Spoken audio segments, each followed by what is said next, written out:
When Walter and I went to visit my husband's parents, my mother-in-law picked us up from the airport. But instead of letting us ride in her car, she said we had to walk home. It's a long journey, about 3 hours each way. Even though I'm strong, this made me really upset. I almost cried, but luckily someone helped me out. In the end, my mother-in-law felt sorry for treating me that way. My name is Jennifer. I'm 30 years old and married to Walter. We met in college through the mountain club, where we both love climbing mountains. Walter is younger than me and very good-looking. Sometimes I wonder why he chose me out of all the girls who like him. But he says he likes that I'm strong and don't complain, even when things are tough. Walter has a good job at a big company and makes a lot of money. We've been happy together since we got married, just like when we were students. But there's something that bothers me. Sometimes during dinner, Walter gets calls from his mom and goes to talk to her in another room. My mother-in-law calls Walter a lot, like every other day. She really loves her son, and Walter is always nice to her. Sometimes I think he's too close to his mom, like a mama's boy. But because she raised Walter well, I try to respect her too. But it feels like we don't really get along. I remember before we got married when we went to visit them. My mother-in-law didn't seem too happy when she found out I'm 2 years older than Walter and almost 30. She looked upset the whole time. But my father-in-law didn't mind. He said love is what matters and that I seem like a good match for Walter, especially because he has a soft side. But my mother-in-law didn't like that either. Since she couldn't argue with my father-in-law, she started picking on me when he wasn't looking. She'd say things like, "Oops, sorry, Jennifer. I think these snacks are bad. Let me get you something else," even though they were fine. It felt like she was trying to annoy me on purpose. I got really good at reading her expressions, like I was studying animals. "It's okay, I'll just cut off the bad part and eat the rest," I said with a smile, showing that I wasn't bothered by the spoiled fruit. Being in the mountain club taught me to make the most of what you have, even if it's not perfect. My father-in-law and Walter laughed and said, "That's typical Jennifer." My father-in-law jokingly told my mother-in-law not to serve me stuff like that, which kept the mood light. But I didn't realize I was being careless. "Sorry about that," I said, still laughing. But I caught my mother-in-law's disapproving look and the sound of her tongue clicking. There were other times too, like when she came back from Italy and got Walter a nice tie but gave me a cheap t-shirt with a fake logo. "Here, try on the tie, Jennifer, and put on the shirt too," she insisted. I could tell she was trying to bother me again. I don't think a tie goes with casual clothes. And I'm not feeling like trying on anything right now," I said with a forced smile, trying to keep things friendly. But inside, I was really annoyed. Afterwards, I only wore that t-shirt for things like gardening in the summer or as a joke with my friends in photos. I really couldn't stand looking at it.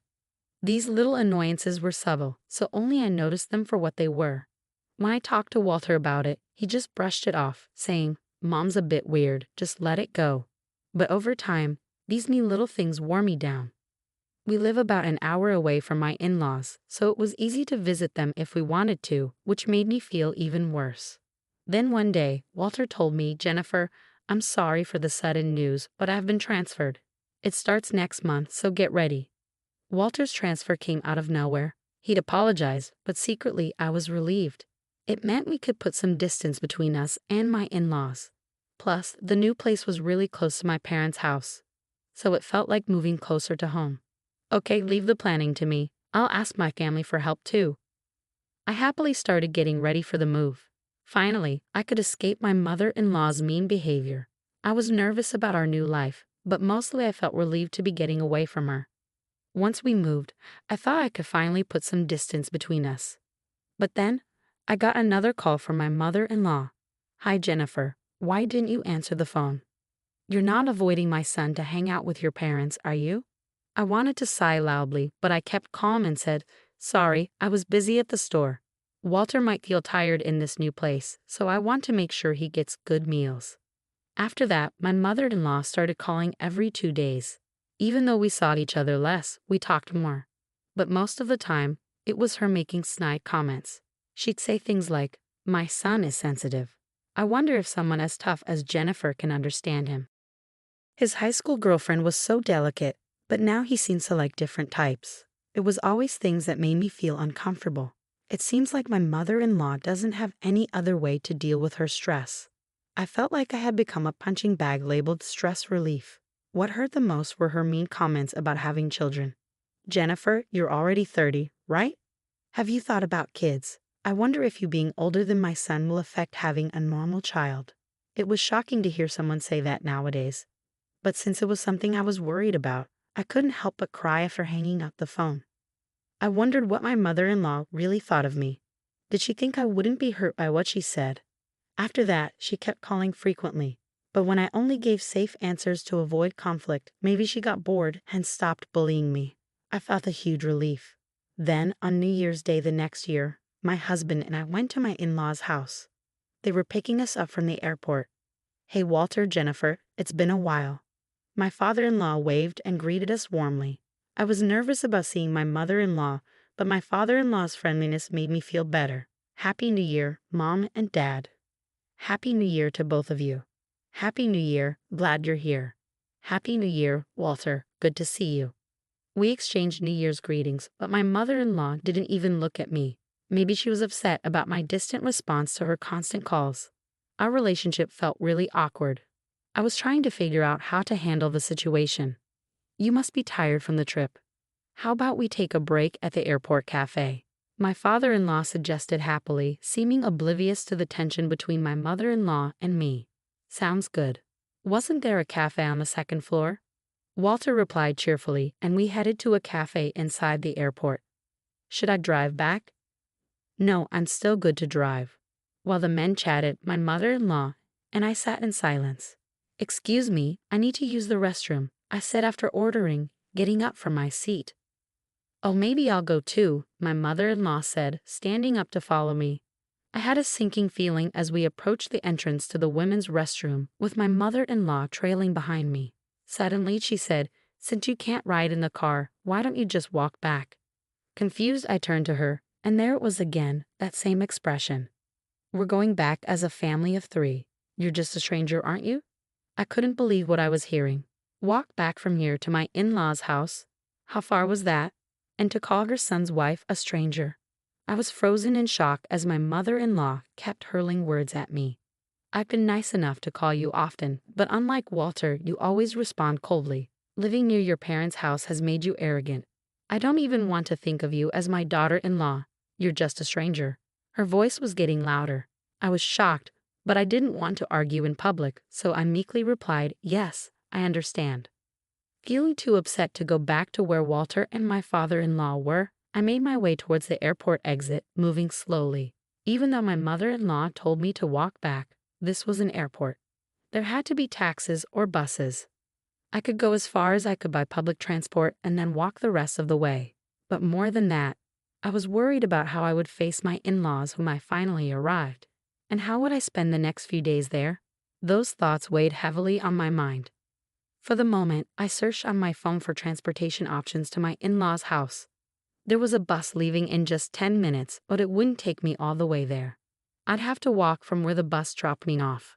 It seemed like it would take about 3 hours in total. 3 hours, I could manage that with my legs used to climbing mountains. It wasn't impossible. But there was a big difference between walking for fun and walking because I was being excluded from the car due to harassment. Tears started to well up in my eyes. Was it my fault? If I had been nicer on the phone, even after being treated so badly, would this have happened? Lost in my thoughts as I walked, I suddenly felt a tap on my shoulder from behind. Jennifer, why are you walking here? It was my father-in-law's voice. Did my wife say something to you at the restroom entrance? I was heading there too, and I saw you two talking. Then you started walking away, so I followed. Seeing the concern in my father-in-law's eyes, the tears I had been holding back spilled over and streamed down my cheeks. Jennifer, what happened? I made up my mind to tell them the truth. Actually, I recounted exactly what my mother-in-law had said, and my father-in-law's expression turned to one of anger, fiercer than I had ever seen. Oh dear, she said that to my son's wife. My father-in-law's reaction surprised me. Then he said something I never expected. I'll walk with you, Jennifer. With that, my father-in-law positioned himself in front of me and began walking. Father-in-law, don't worry.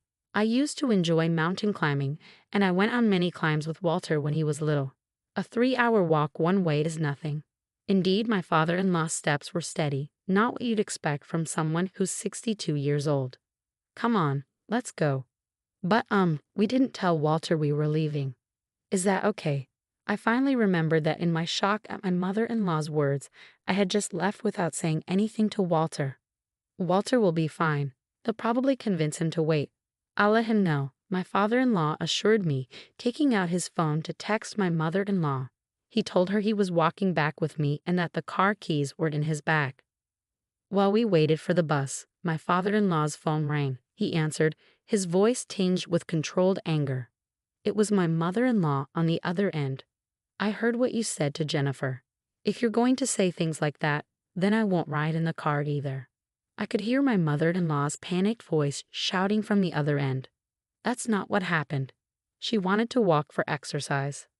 I was left dumbfounded by their exchange, more shocked than anything else. We'll discuss this when we get home, my father-in-law said before hanging up and putting his phone away. Shortly after, my phone started ringing. It was definitely my mother-in-law calling. Father-in-law and I exchanged looks. What could she possibly want now? To tell us to get back in the car? I definitely wasn't going to answer.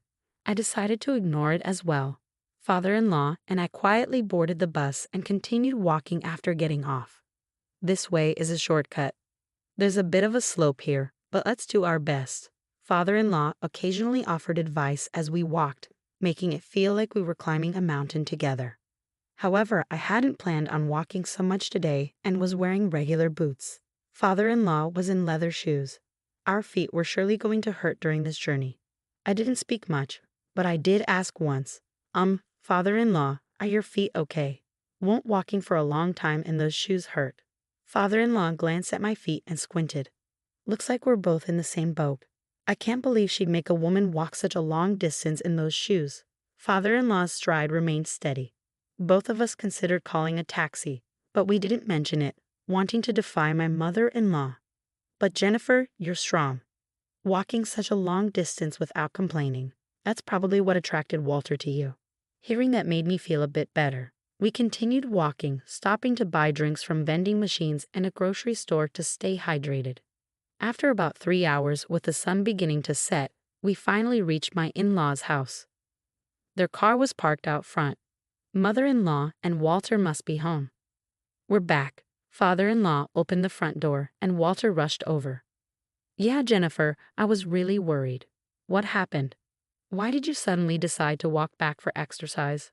Walter asked, concerned. Did you hear that from Mom? That's not it. Mom told Jennifer to walk back, Father-in-law explained, looking understandably tired as he sat down on a chair near the entrance. Mother-in-law, who had come out of the living room, looked pale and shocked. No, that's not what happened. It's not. There must have been a misunderstanding. What misunderstanding?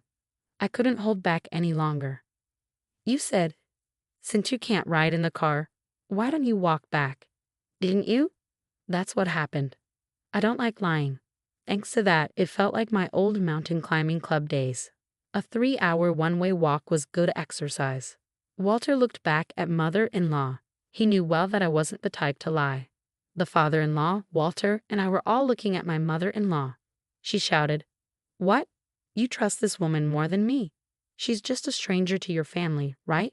You trust a stranger more than your own family. I wasn't allowed in the car because I'm a stranger. I whispered sably, Mom, I can't believe you'd say that. Jennifer is important to my family. I wanted you to feel the same, Walter said, his hand shaking with anger. If you're going to treat Jennifer like this, I'm done with you, Mom. I won't answer your calls anymore. Don't contact Jennifer either. Walter held my hand and said, let's leave. Walter, wait. Walter shut the door and without looking back, took my hand and we left. A year later. Hey Jennifer, Walter, come over here. The view is amazing.